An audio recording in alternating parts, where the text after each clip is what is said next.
Jordan Peterson went on some show, the Jubilee channel. One Christian against 20, 25 atheists, something like that. To be devoured by their questions and their arguments and debates. And he allegedly is the one that's supposed to protect the faith. I said one Christian, he doesn't even identify, he doesn't even know what a Christian is. But the point being, some of these kids, they were all kids, young, in their 20s, some of them might be early 30s, one of them might be even a grown man in his 40s, but mentally speaking, they're all wounded children. You can look at them and see how they all come from broken homes.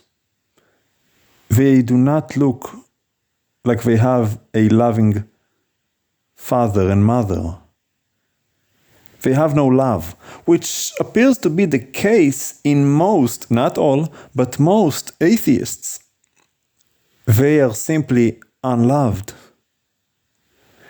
And it is so sad to see how they come against Jordan Peterson and they just attack with hatred in their eyes, most of them, not all, but most of them. And really their argument is not for the case against the existence of God, but accusation of God. It's like they're bringing charges against God in front of Jordan Peterson. How are you going to defend that charge? You think your God is so good? Well, look at what he did.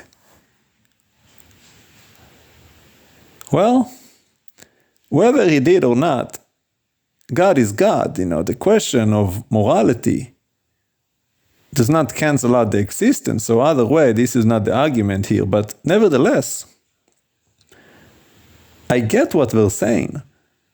If God is so good and benevolent and all loving and all merciful, and he told the Israelites to slaughter the Amalekites, every woman, every child, every infant, and even the animals, non-combatants, innocent children. Look, you are a human being, and so am I. What do we know? On the surface, does it look immoral? Sure. Genocide is a horrible thing to do. But then again, we're just pieces on the board. We know that the Lord promised to wipe Amalek from the face of the earth, their name from under heaven. And that was the fulfillment of his promise because of who they were and what they did. And yet for some of you it might seem so horrible. And I get that. Because we are humans, we're not God. We don't own the board, we're just pieces on it. So we look at them and think of us. But before we even get to try to understand the reasoning, don't you think that you are actually doing the exact same thing and even worse than that? In your terms and what you do with things that are created by you? We do it all the time. We open up some fruit or something and we see some of it is good, some of it is bad, and we say, just toss the whole thing. But there was some good in it. Yeah, it's like, I don't know, I don't like it. Throw it away. You say that because you're human and the fruit is lesser than you. You don't consider it worthy of salvation. But don't you think that the fruit itself might have had a different opinion? Some of those little whatever in I don't even know what they're called, fibers or etc. Right? The fruit might see things different than you. Because you owned the fruit, you opened it, you wanted to eat it, and yet you saw that some of it was bad. And even the part that wasn't bad, you didn't want it because it touched the bad. That's what we do, and we don't think twice about it. It's just something that we do. You open up an avocado, you see it's brown, sometimes you cut off the brown, right? You try to salvage what you can, because, well, avocado is so precious, right? So you cut off the brown, you keep the rest. But I open up an orange, or a lemon and I see it's a little brown, I just throw the whole thing. Because it's much harder to dissect and separate, because it's liquid. It's not something that I can completely separate from. When you have an egg, it has some blood in it, I throw the whole thing. I'm not trying to get the blood out of it, the whole egg, doop, the whole bowl, throw it out. I had that happen once. I cracked an egg into my bowl with flour and other stuff. I was making challah, it had some blood in it. I took about a second and a half to think about it, and with my bare hands, I scooped in the bowl and I took like half of the whole. I didn't want to throw the whole thing out, so I figured, well, if I just get enough around the blood, I can most certainly prevent contamination and get rid of this abomination. So I scooped up with my hands from the flour and the yeast and the sugar and everything else with the egg that has blood in it and threw it all out in the sink. But the flour wasn't infected. But the sugar was fine. What about the yeast? The yeast didn't have any blood. Yes, well, that is what you call collateral damage. Why am I telling you this? Because the principle, we do it all the time. We don't think twice about it. But they might, those ingredients, if they could think, right? Now, surely we are more than mere ingredients, but then again, we are but dust, aren't we? Dust with the breath of God. Well, guess what? The breath of God returns to God. So nothing really dies. Sure, we're alive on earth, we don't know that. We see grandma that once walked among us and now she's back in the earth. Grandma died. Maybe so, but that is from our point of view. We are players, we are pieces on the board. The Lord owns the board. He sees things different. He said, as the heavens are higher than the earth, so are my thoughts higher than your thoughts. Another way of saying, you're not going to get it. It's impossible for you to understand. You're a created being, so finite and limited and small. How can you possibly fathom the thoughts of the eternal, infinite God in His infinite wisdom? I'm just giving you examples because that's what I was thinking about my life, and how dare you accuse God when you do the same thing in your realm of existence, right? We all do these kind of things. We create something, we throw it away. You write something, you don't like it, you toss it out, you crumb it up and throw it in the trash. But what about all the letters? What about the ink? What about the words? You throw them all out. You write an email, you don't like what you wrote, delete, discard. You do that all the time. But apparently God doesn't have the right to choose what He wants and what He does not want, and discard bad batches of His creation. He creates all this and like, this one's good, this one's good, this one's good, this one, get rid of it. God doesn't have the right to choose what to allow procreation and what does not. All of you evolutionists love talking about natural selection. Is that not what it is, God's selection? Does He not have a right? Apparently, nature has a right, but not the creator of nature. Do you not see that? When the Lord punished Sodom and Gomorrah due to their wickedness, well, the Lord decides what is wickedness and what is righteousness, because He created it. He is the king. He is the one that owns the laws, the rules, the creation. It's His marble. It's His realm. You create a virtual world. You love video games, right? And the admins, those who are the developers, the owners of the company of the game, you choose what is allowed on your servers and what is not. If somebody uses a certain language, somebody steals something, you ban him, you kick him out. And sometimes you do collateral damage, right? All of the participants. What you call a RICO law in the courts. It is what we do. So for the Lord, again, speaking from the way I see it, the Amalekites were a bad seed, and so were the Canaanites and so many others that the Lord told Israel to wipe off the face of the earth, because they were a bad seed. And a bad seed is only going to yield bad fruit that is going to make more bad seeds. And sometimes you just have to cut it out. The children, well, you say the children, well, what are children? They're young adults. They're just adults going through childhood. And you know this when you talk about plants and vegetation in your own backyard. You see that bad plant, that bad weed, that poison ivy. You're not going to let that thing grow. You're going to take it right at the roots. Pluck it out now before it grows and produces seed and multiplies. Then you're going to have 1,000 of them to uproot. You got to do it when it's young. They always tell you that. You can't uproot a tree. You can uproot the little siblings, right? Those saplings, those little fresh ones, you can just pull them out. And better yet, don't even let them get root. Don't even let them sprout. So you do that with your yard, with your garden.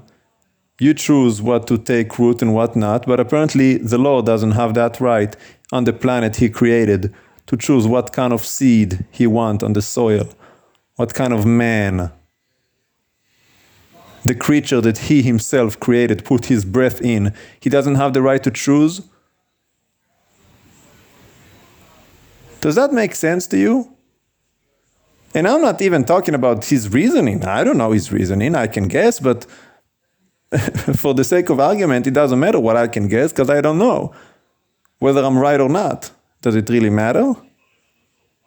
I'm just saying that your very argument is false. Your very statement has no merit. Because God is God and we are not. So how can we be in judgment of the one who made us? When His thoughts are higher than our thoughts, we are so finite and infinitesimal. We're so insignificant. Dust and ash and dirt. And you think you can criticize your maker. Well, go ahead. See where that leads you. But God is just. His word is true. And He does punish for iniquity. Sure, He offers forgiveness. That's the whole message of Yeshua, whom you call Jesus, the salvation, right? The atoning lamb. Yes, for those who repent and forsake their wicked ways. But for those who do not, well, there's death waiting for you. And not just for your physical body, but for your soul. Because God is spirit. Like I said, nothing really dies. It goes back to God. And then He decides, do I want that thing in my presence or do I want that thing out of my presence? And that's what heaven and hell really is. In God's presence, away from His presence. And trust me, you're going to want to be in His presence. Because He is life, light, love. He is all there is. There's nothing else. So out of His presence is utter darkness, the agony of the absence of love and light and life. That is what the second death is, because He is not going to kill you. He loves you too much to put a stop to you. So you're going to exist just out of His love, without relationship. And the soul yearns to be back with the one who formed it, because you come from God. He is the power behind it all. He put His breath in you. That is how you were made. So those Canaanites, Amalekites, even the donkeys, don't worry about them. Even the animals were commanded to be slaughtered. Well, Papa wanted nothing to do with anything that they owned. You know how you get. When somebody touches something, cats do it. If you touch very young, they're not going to tend to them. It's like, you got somebody else's scent on you now. The cats do it, and people know this. You do not touch kittens, or else the mother will not feed them, because they will have your scent, and she will not recognize them. She will be like, this is not mine. And you do that, you get some homeless person touching your meal, you're not going to eat it. You're going to be like, you enjoy yourself, I'll get something else. Because someone who doesn't wash their hands, who's not clean, who's touching your stuff, I'm not going to want it back. Well, if we can understand it with us, does not God have the right to do this? Those animals are unclean because they were with those people who are unclean. with their child sacrifice and abominable practices that the Lord detests. And who are you to judge God anyway? I get it. If you deny God, you don't believe in God, that's fine. But if you don't believe in God, how can you blame him and accuse him? You're in contradiction with yourself. You either say, I believe in God and I think that God is wrong. That's one thing. But how can you say you don't believe in him and yet say he is wrong? You're a walking contradiction. And besides, even if I prove to you that you are wrong, what difference does it make? It's not going to make you believe in God. So either way, this whole argument is pointless. Why even waste anybody's time? Because you did not come looking for answers, you came to accuse. It's one thing if someone is seeking answers. Help me understand. I want to believe. Help me with my unbelief. Help me with my doubt. That's wonderful. That's one thing, but that's not what they did. They came to attack, accuse, and misuse, and fight. And that never leads to anything good. And sure enough, it didn't. So don't even bother watching that video. It was horrible. Absolutely horrible.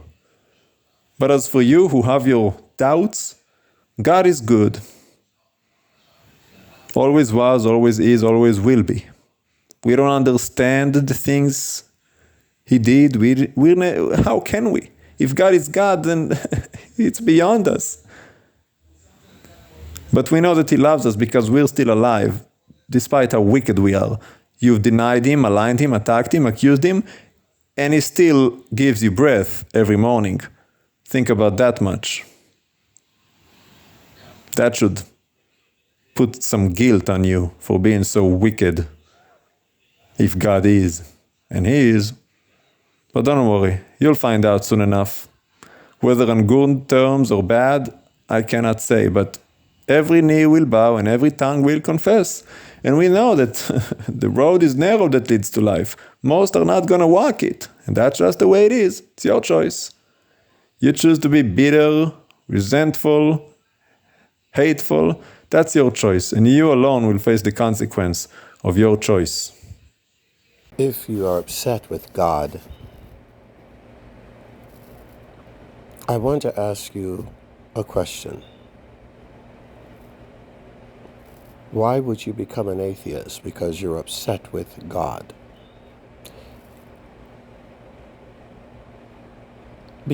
Have you become what would be the equivalent of someone who does not believe in human? It's a promoterist, person who does not believe in human. Are you a man, a woman who has given up on human? You don't believe that human exists. Well, if God does not exist, then how can you believe that God did something unjust? God does not exist. How can you believe that God killed the Amalekites unjustly? But what do you mean God killed, or God told someone? Well, it goes back to the devil told me to do it. You go to a court of law. Yeah, okay, the devil told you to do it. Move on. What we do know is that you did not like that person because they got a promotion at your company more than you, and you were jealous and envious of them. Therefore, you killed them. Therefore, the devil told you to do it. Well, are you blaming the devil? Really? Seriously? The devil? Okay. I'm looking at the people around me, and I don't see an entity called the devil. I see human beings. I see one in front of me, and you killed that co-worker because you were jealous and envious. Now, you can say the devil told you to do it, but I would have to agree that there's a devil going around making people do what they do not want to do. No, you did that. Now, you can say whatever thought you had in your head, you want to attribute it to the dog or to the devil or to the parent or to the mobster, but you did that. You did it.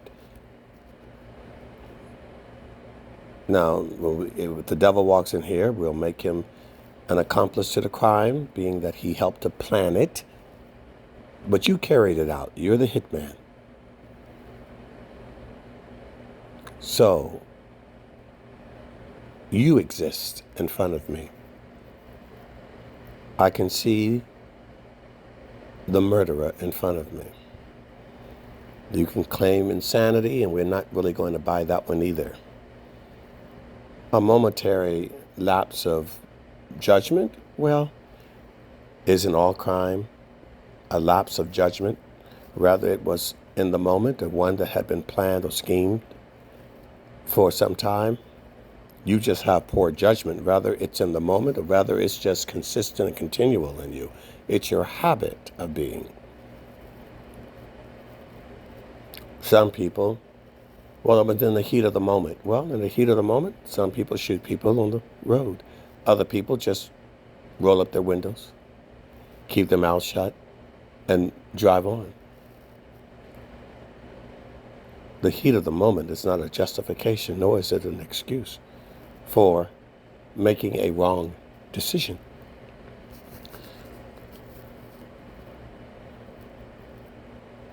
So the premise is, how can we debate God unless we first agree that God exists?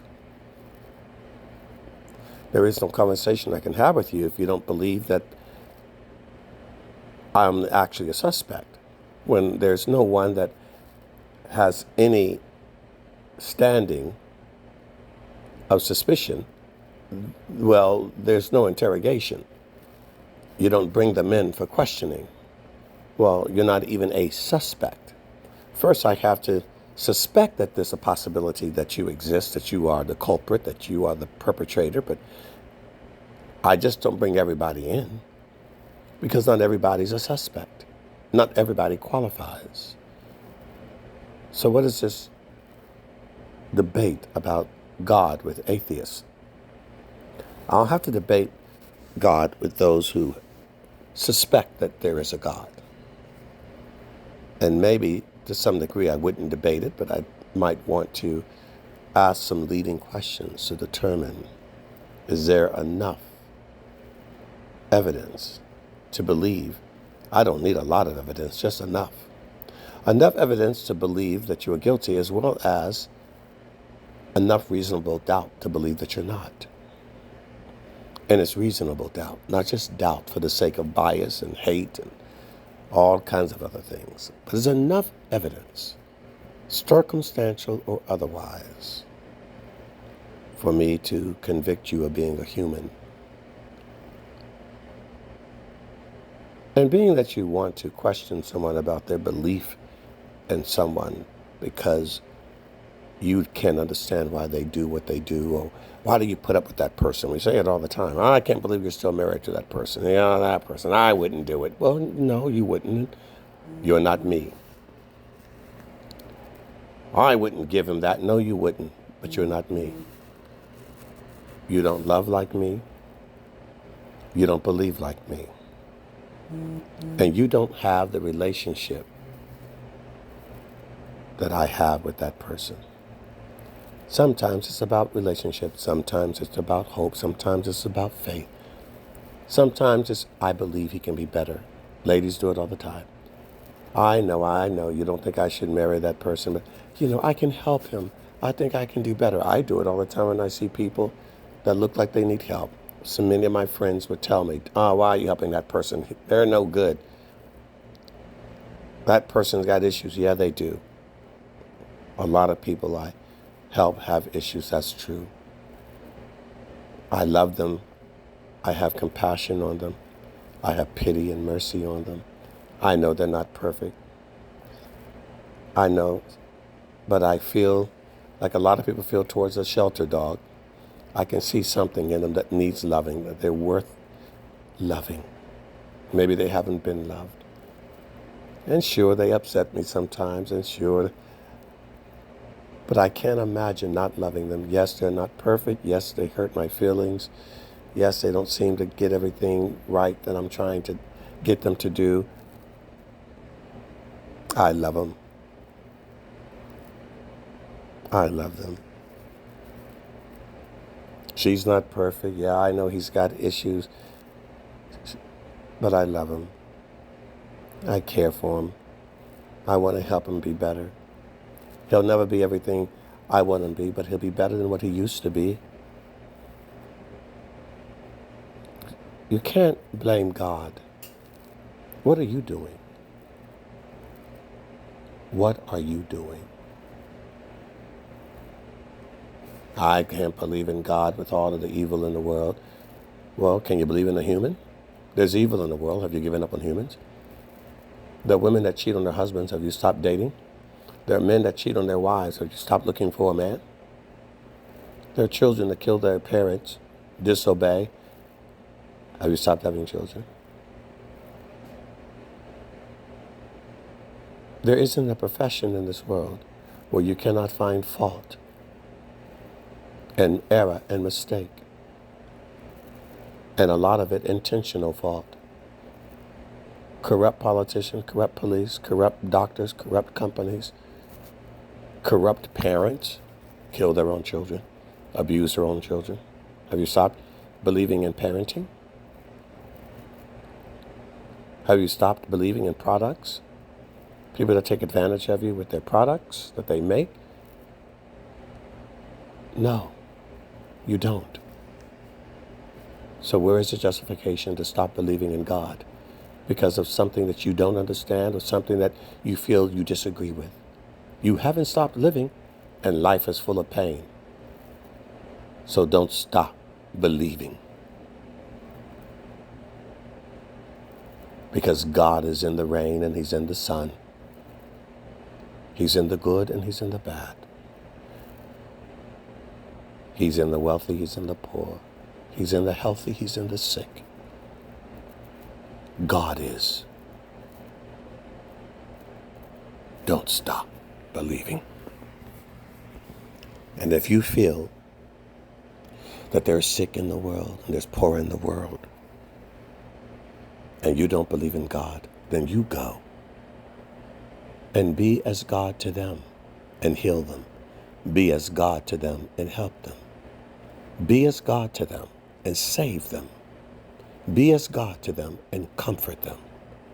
Be as God to them and get them justice. That's why people go into law enforcement, and that's why they go into law. They want to get justice.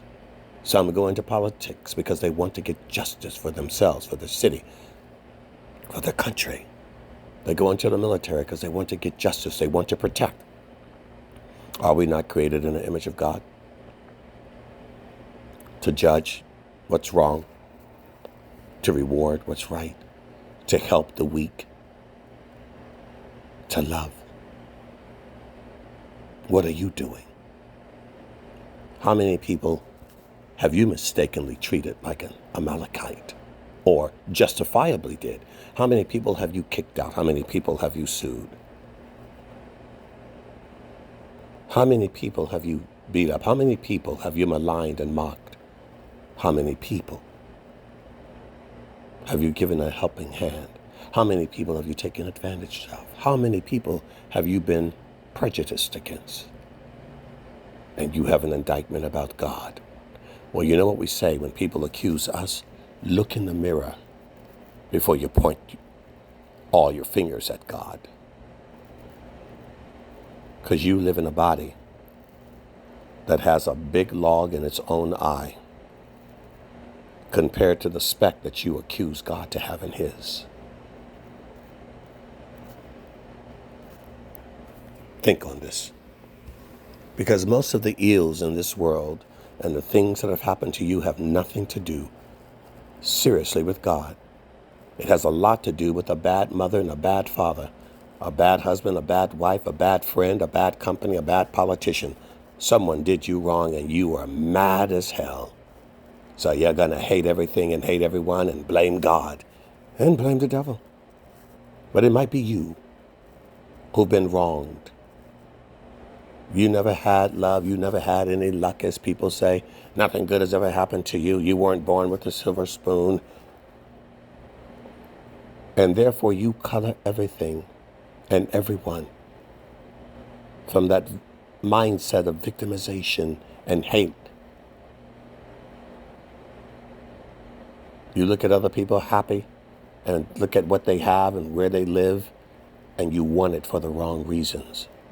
You want it because really you hate who you are, you hate where you're from, you hate your life, and you blame them who have nothing to do with your life. You'll blame them.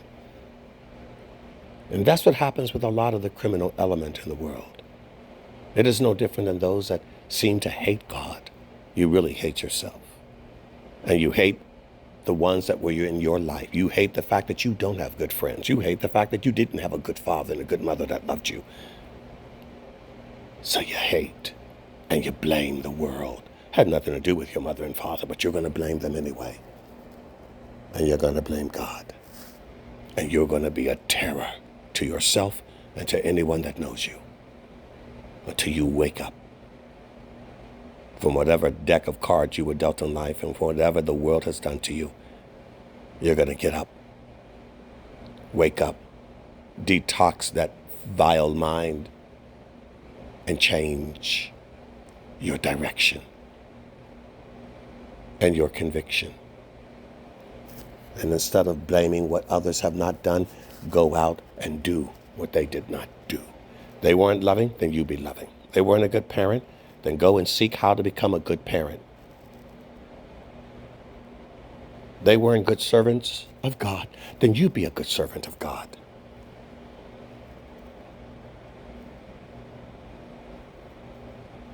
But don't be a joker. Don't be a terrorist. And don't be suicidal. You have an opportunity, whether you were born with a silver spoon or not, to make one, to find one. You have an opportunity. Take advantage of it while there's breath in your body. And seek how to think better, how to love better, how to be better. Even if you didn't have it in your life, go get it and bring it into your life. And surround yourself with people that help you achieve that goal. Not living in the past, but in the prospect and the hope of the future of what you can be, not what you were. What you should be, not what you think. Have a higher goal and a higher purpose.